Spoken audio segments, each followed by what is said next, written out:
누가복음 16장 14절에서 31절까지 한 목소리로 읽도록 하겠습니다. 바리새인들은 돈을 좋아하는 자들이라. 이 모든 것을 듣고 비웃거늘 예수께서 이르시되 너희는 사람 앞에서 스스로 옳다 하는 자들이나 너희 마음을 하나님께서 아시나니 사람 중에 높임을 받는 그것은 하나님 앞에 미움을 받는 것이니라. 율법과 선지자는 요한의 때까지요 그 후부터는 하나님 나라의 복음이 전파되어 사람마다 그리로 침입하느니라. 그러나 율법의 한 획이 떨어짐보다 천지가 없어짐이 쉬우리라. 무릇 자기 아내를 버리고 다른 데 장가드는 자도 간음함이요 무릇 버림당한 여자에게 장가드는 자도 간음함이니라.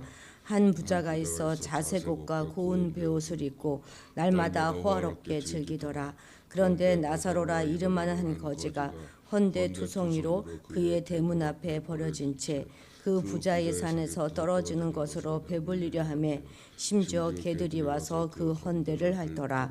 이에 그 거지가 죽어 천사들에게 받들려 아브라함의 품에 들어가고 부자도 죽어 장사되매 그가 음부에서 고통 중에 눈을 들어 멀리 아브라함과 그의 품에 있는 나사로를 보고 불러 이르되 아버지 아브라함이여 나를 긍휼히 여기사 나사로를 보내어 그 손가락 끝에 물을 찍어 내 혀를 서늘하게 하소서. 내가 이 불꽃 가운데서 괴로워하나이다.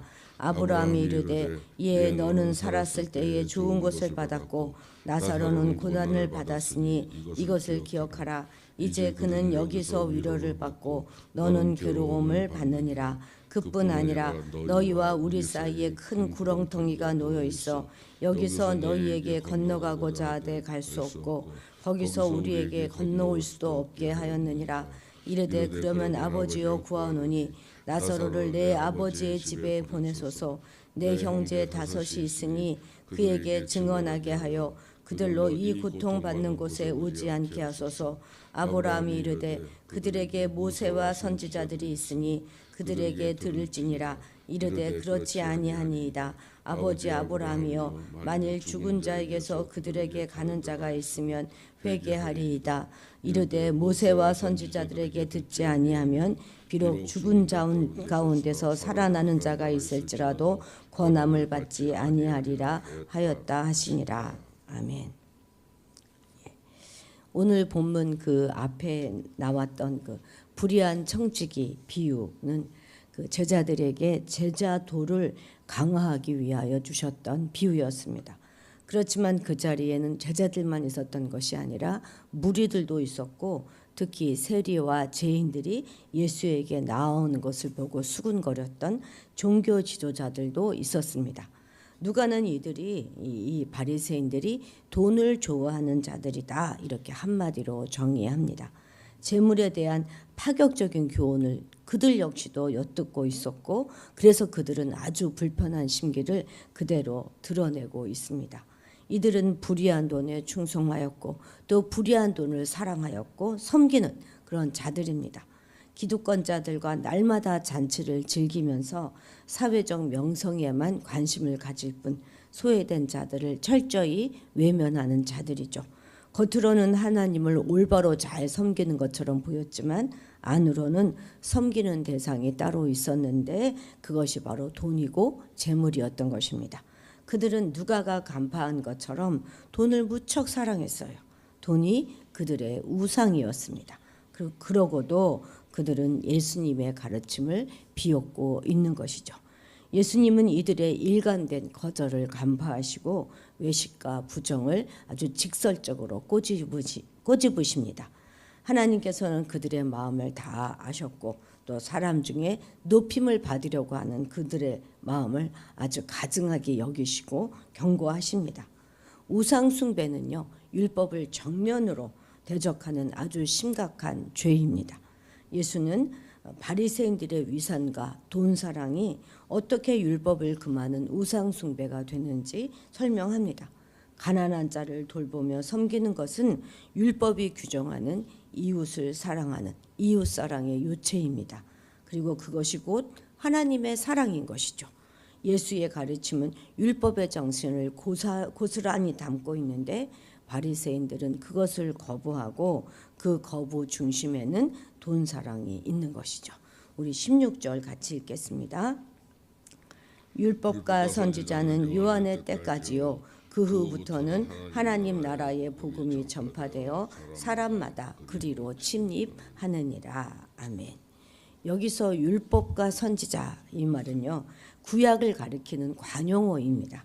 그러니까 율법과 선지자가 요한의 때까지다 하는 말은 바리새인들이 그렇게 주장하는 율법으로 구원을 받을 수 있다고 생각하는 것은 구약 시대에나 통했던 옛것이 되었다는 그런 의미입니다. 그러니까 요한은 분명히 옛 시대를 열고 새 시대를 옛 시대를 닫고 새 시대를 여는 그런 선구적인 인물이지만 온전히 새 시대에 속한 사람은 아닌 것이죠. 그래서 그는 옛 시대에서는 가장 큰 자였을지 모르지만 새 시대에서는 가장 작은 자입니다. 새 시대는 예수가 시작하신 구원의 새 시대, 곧 하나님 나라의 복음이 선포되고 있는 시대이고 율법과 선지자들은 옛 시대에 속하는 것입니다. 그런데 예수를 올바로 믿고 그에게 나오는 자들, 그러니까 예를 들어서 세리와 죄인들은 새 시대로 밀고 들어오는 침입자들이라는 것입니다. 우리는 여기서 주님이 사람마다 그리로 침입하느니라 하신 말씀에 주목할 필요가 있습니다. 고대 세계에서 전쟁을 할 때요, 지휘관들은 병사들의 사기를 독려하기 위해서 적의 성에 가장 먼저 침입한 병사들에게는 탈취한 물건을 전승물로 주는 예가 있습니다. 그렇기 때문에 병사들은 조금이라도 더 그 전승물을 이렇게 얻기 위해서 아주 맹렬히 공격해 들어갑니다. 그런데 만약 성문이 깨져서 그냥 열린 채 있다면 어떻겠습니까? 아주 신이 나서 그 성 안으로 공격해 들어가지 않겠습니까? 바로 이것입니다. 이 천국의 축복은 우리에게 개방되어 있어요. 문이 열려 있다고요. 다만 우리의 믿음의 자세가 문제인 것이죠. 소극적으로 신앙생활하는 성도는 천국의 축복을 조금밖에 얻지 못할 것이고 적극적으로 신앙생활하는 성도는 풍성한 축복을 얻게 될 것입니다. 지금 주님은 우리에게 적극적인 신앙 자세를 지닐 것을 교훈하고 계시는 것이에요. 우리는 하나님의 은혜는 적극적인 자세로 신앙생활하는 그런 성도에게 먼저 주어지고 풍성하게 주어진다 하는 사실을 명심해야 하겠습니다. 사도 바울은요, 환갑이 넘은 나이에 표대를 향하여 그리스도 예수 안에서 하나님의 위에서 부르신 상을 위하여 쫓아가노라 이렇게 고백했습니다. 적극적으로 예배드리고 적극적으로 간구하고 적극적으로 교회 직분에 충성하는 그런 성도들이 되시기를 바랍니다. 그러면 다른 이들보다 훨씬 더 풍성한 하늘의 진리와 축복을 누리게 될 수 있을 것입니다. 자, 17, 18절 읽겠습니다. 그러나 율법의 한 획이 떨어짐보다 천지가 없어짐이 쉬우리라. 무릇 자기 아내를 버리고 다른 데 장가드는 자도 간음함이요 무릇 버림당한 여자에게 장가드는 자도 간음함이니라. 아멘. 바리새인들은요, 자신들이 아주 하나님의 율법을 잘 지키는 자들이다 이렇게 생각을 하고 그래서 늘 스스로 옳다 여기며 살았습니다. 그러나 그들은 율법의 뜻을 자기들 편의대로 지키고 또 편의대로 뜯어 고치고 해석했습니다. 그러나 구역의 의로 자기 의를 세우려고 하는 시대는 끝났어요. 이제 율법과 선지자의 시대는 위선을 감출 수 있었는지는 모르지만 주님의 시대에는 그것은 불가능합니다. 중심을 보시는 주님의 나라는 마음속에 있는 허위와 위선을 모조리 다 드러냅니다. 스스로 옳게 여기며 사는 사람 중에서 높임을 받는 이는 배제되고 복음에 반응하고 회개하고 낮추는 이들은 들어갈 수 있습니다. 하나님 나라는 새 시대, 새 백성을 위해서 예비된 나라이기 때문입니다.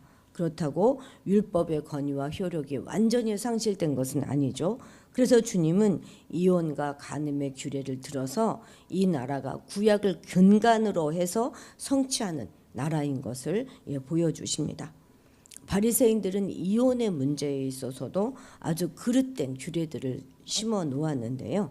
바리새인들 중에 어떤 학파는 이유가 무엇이든지 남편이 이혼 의사를 밝히면 반드시 이혼이 가능하게 된다, 이렇게 해석하는 학파들도 있었습니다. 가령 뭐 부인의 음식 솜씨가 마음에 안 들어요? 그러면 이혼할 수 있습니다.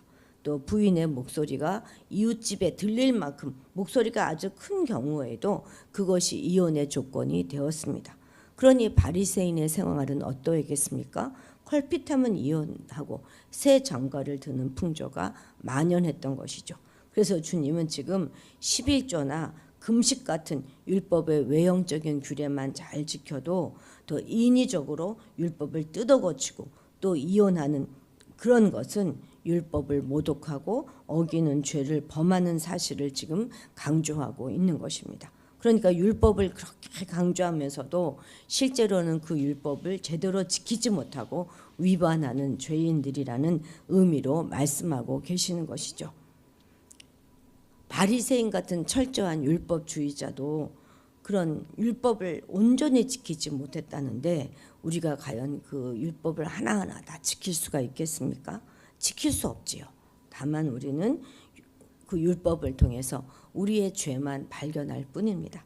그렇기 때문에 우리 성도들은 오직 그리스도의 대속 은혜를 믿는 그 믿음 안에서 사랑의 생활, 경건의 생활 이런 것들을 해야 하는 것입니다. 그러면 자연히 율법을 이루는 삶을 살 수가 있습니다. 만일 우리가 바리새인처럼 율법주의를 고수한다면 그리스도의 대속의 은혜를 그 은혜와는 단절된 그런 생활을 해야 한다는 사실을 우리는 모두 유념해야 하겠습니다.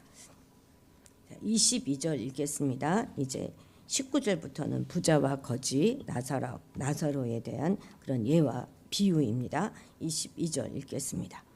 이에 그 거지가 죽어 천사들에게 받들려 아브라함의 품에 들어가고 부자도 죽어 장사되네. 아멘. 나사로는 아마도 허약한 몸 때문에 부자보다 먼저 일찍 죽었겠죠. 그리고 매우 쓸쓸하게 죽어갔을 것입니다. 이에 비해 부자는 비교적 장수하면서 세상 쾌락 다 맛보다가 죽었을 것이고 그 장례식도 아주 호화스러웠을 것입니다.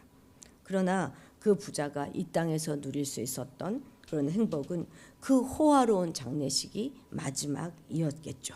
하지만 나사로는 쓸쓸하게 죽었겠지만 그 영혼이 천사들에게 받들려서 아브라함 품에 안기는 그런 영광을 맞이했습니다. 여기서 천국을 아브라함의 품이다 이렇게 묘사되어 있는 점이 아주 흥미롭습니다. 아마도 바리새인들이 시조로 떠받들고 있는 아브라함을 의도적으로 주께서 등장시키시지 않으셨을까 생각해 봅니다.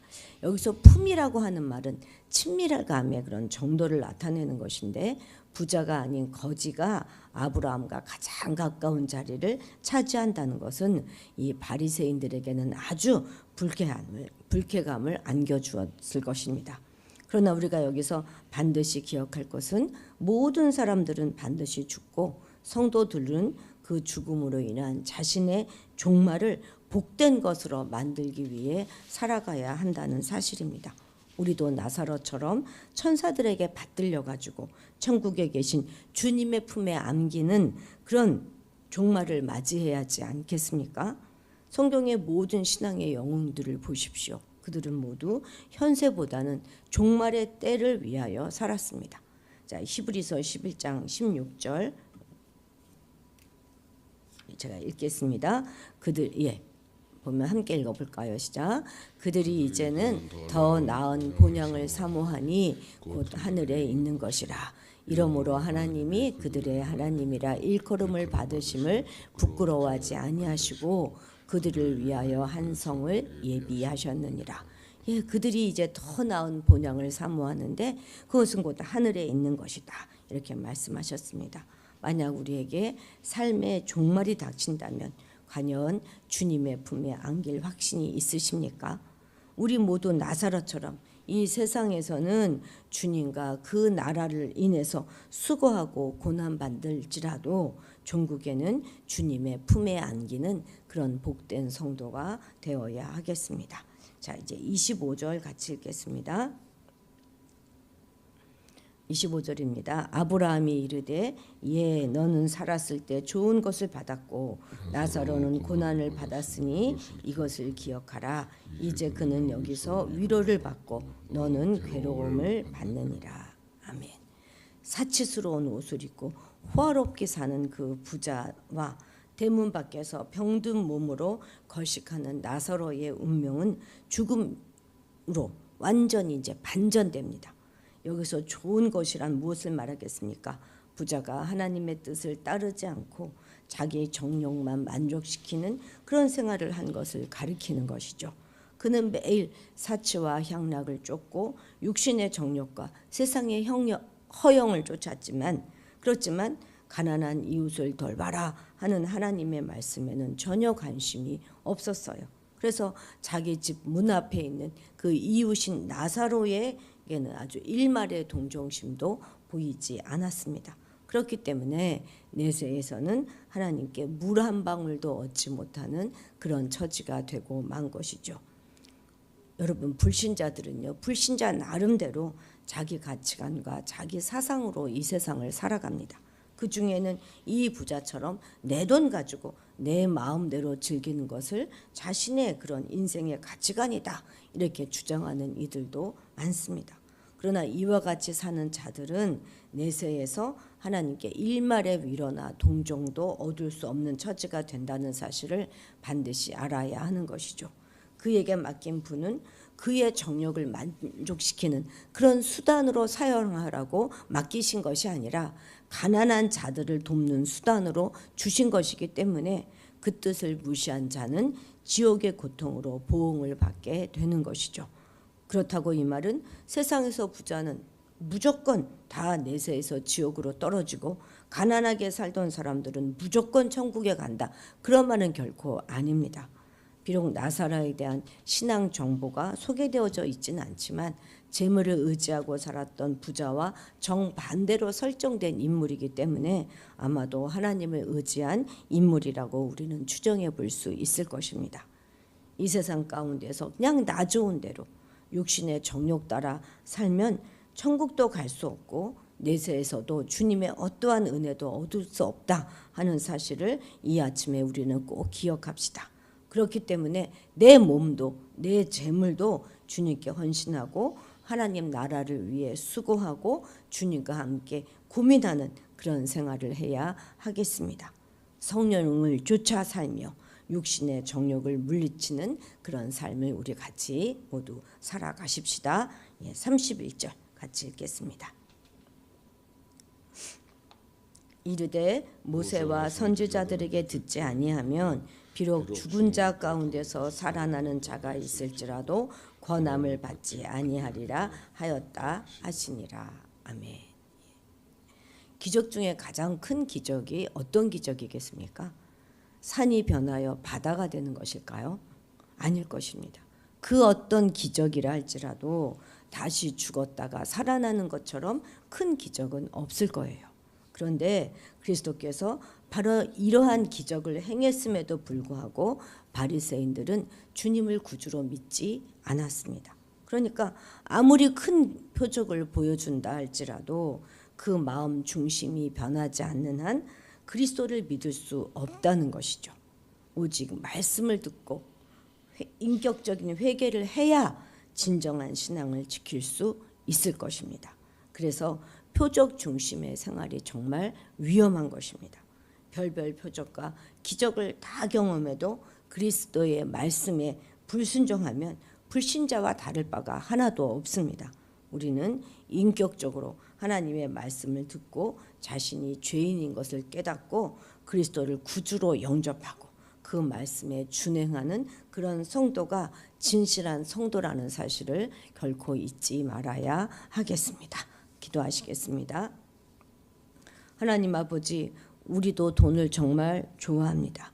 그런데 재물과 하나님을 겸하여 섬길 수 없다는 사실과 우리의 모든 재물은 하나님이 선하게 사용하라고 주신 것임을 기억하게 하옵소서. 하나님께서 우리에게 재물을 맡기심은 가난한 이웃을 돌보라고 맡기셨음을 깨닫고 우리의 유익과 탐심을 위하여 재물을 사용하는 것이 아니라 이웃의 어려움을 돌아보고 저들을 돕는데 우리의 재물을 사용하게 하옵소서. 우리의 이기심과 불신으로 인해 지옥에 떨어져 그 타는 듯한 목마름으로 영원히 살아가는 어리석은 자들이 되지 않게 하시고 그리스도를 아는 참된 지혜로 이 땅을 살아가며 영원한 생명을 준비하는 지혜로운 자들이 되게 도와주옵소서. 감사드리며 예수님의 이름으로 기도드렸습니다. 아멘. 아멘. 오늘은 선교사님들을 위해서 기도하는 날입니다. 전 세계에 흩어져서 주의 복음을 들고 나가는 그들을 위하여 기도해 주시기 바랍니다. 특히 이제 트리키의 김역사 이마라라타 선교사님 가정 올해 안식년을 보내고 계신데요. 안식년을 잘 보내시고 새로운 사역을 위한 도약의 해가 될 수 있기를 위하여 기도해 주시기 바랍니다. 오늘은 각 가정의 가장들을 위해서 기도해 주시고 우리 다유리가 병원을 가봤는데 전혀 이상이 없다고 하는데도 이제 본인은 다리가 아프고 무릎도 아프고 이렇게 한다고 하니 하나님 그 아픈 것을 주께서 어루만져 주셔서 아이가 마음껏 뛰어놀 수 있는 건강을 회복할 수 있게 해달라고 기도해 주시면 감사하겠습니다. 우리 다 같이 주님의 이름을 크게